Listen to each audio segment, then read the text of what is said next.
देखिए, धन का सुख जो है अपनी जिंदगी में हर कोई चाहता है, लेकिन कहा जाता है कि धन के साथ साथ ना रिश्तों में सुकून होना बहुत जरूरी है। एक बार को पैसा कम हो लेकिन रिश्ते अच्छे चले और सुकून भरे चले ना, तो शायद पैसे कहीं ना कहीं इंसान कॉम्प्रोमाइज कर लेता है।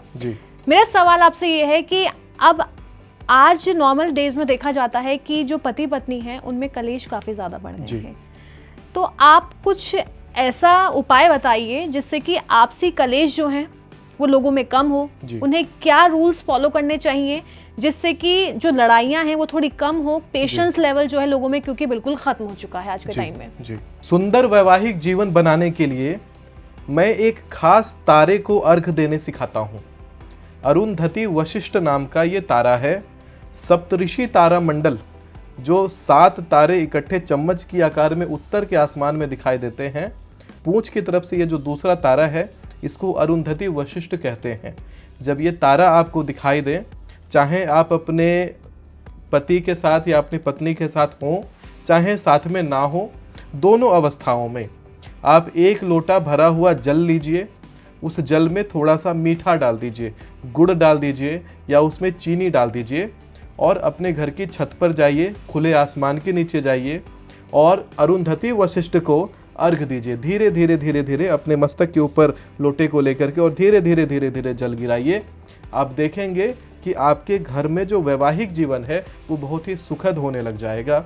अरुंधति वशिष्ठ सबसे सुंदर वैवाहिक जीवन के परिचायक माने जाते हैं और इन तारों को जल देना आपके घर में जो खराब वैवाहिक जीवन चल रहा है उसको ये सुधार देते हैं। इसके साथ ही अगर घर के संबंधों में कटुता आ गई है तो घर में जहां मुख्य जल स्रोत है, जहां से घर का पानी आता है, वहां से 1 लोटा पानी लीजिए तांबे के लोटे में और उस पानी में थोड़ा सा हल्दी डाल दीजिए और हल्दी डाल करके भगवान शंकर जी के मंदिर में जाइए और शंकर जी के अपोजिट साइड माँ भगवती का स्थान होता है, पूरा 1 लोटा जल माँ भगवती पर चढ़ा दीजिए।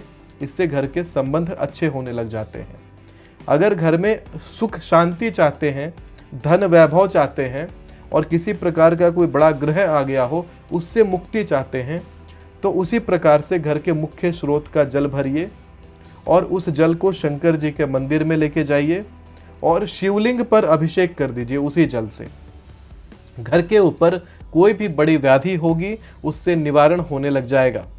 कई सारे घरों में आजकल पितृ दोष है और पितृ दोष से लोग पीड़ित हैं। पितृ दोष को अगर शांत करना चाहते हैं तो भगवान शंकर के ऊपर एक बेलपत्र चढ़ाइए और चढ़ा करके शंकर जी के दाहिनी तरफ थोड़ा सा जल गिराइए। गणेश जी का ध्यान करके शंकर जी के सामने की तरफ उनकी पुत्री अशोक सुंदरी का स्थान है, अशोक सुंदरी के ऊपर जल गिराइए और फिर शंकर जी के बाईं तरफ स्थान होता है स्कंद जी महाराज कार्तिकेय जी का, वहाँ गिराइए और शंकर जी के सामने में भगवती बैठती हैं, वहाँ जल गिरा के शिव जी को जल दीजिए।